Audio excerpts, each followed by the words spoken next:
পাকিস্তানের সাবেক প্রধানমন্ত্রী ইমরান খান ও জেমিমা খানের বিবাহ বিচ্ছেদের সময় বিচারক ঘোষণা করলেন জেমিমা খানের অর্ধেক সম্পত্তি অর্থাৎ 12,000 কোটি পাউন্ড ইমরান খান পাবেন। ইমরান খান তখন উত্তর দিলেন, তার কোনো কিছু আমার দরকার নেই মহামান্য আদালত। বিচারক তখন অবাক হয়ে জেমিমাকে জিজ্ঞেস করলেন, আপনি কেন এই নির্লোভী মহান স্বামীকে ছেড়ে বিচ্ছেদ চাচ্ছেন, জানতে পারি? জেমিমা তখন জবাবে বলল, ইমরান খান যদি আমার সাথে লন্ডনে বসবাস করেন তাহলে আমি বিচ্ছেদ চাই না। বিচারক তখন তাকে আবার প্রশ্ন করল, আপনি কেন পাকিস্তানে থাকতে চাচ্ছেন না? জেমিমার জবাব ছিল, পাকিস্তানের কলুষিত রাজনীতির নোংরা শিকারে পরিণত হচ্ছেন তিনি, তাকে মিথ্যা স্মাগলিং মামলায় ফাঁসানো হয়েছে। বিচারক তখন ইমরান খানকে জিজ্ঞেস করলেন, তিনি কেন লন্ডনে থাকতে চাচ্ছেন না? ইমরান খান তখন উত্তরে বললেন, পাকিস্তান অনেক গরিব দেশ, অশিক্ষা, দারিদ্রতা, কুসংস্কার আর অবিচারে পরিপূর্ণ, তাই তিনি দেশের মাটিতেই থাকতে চান, কিছু একটা করতে চান এই দেশের জন্য, যে কারণে লন্ডনে থাকা তার পক্ষে সম্ভব না। বিচারক তখন বললেন, তাহলে বাচ্চা দুটো মায়ের কাছে থাকবে। ইমরান খান তখন নিঃসন্দেহে রাজি হয়ে গেলেন আর বললেন, জেমিমা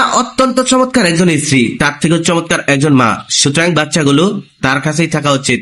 বিচারক আশ্চর্য হয়ে ইমরান খানের দিকে তাকিয়ে রইলেন, হাত মিলালেন এবং তারপরেই বিবাহ বিচ্ছেদের ঘোষণা করলেন। এরপর জেমিমা এবং ইমরান পারস্পরিক দুজনকে জড়িয়ে ধরে কান্না করতে লাগলেন।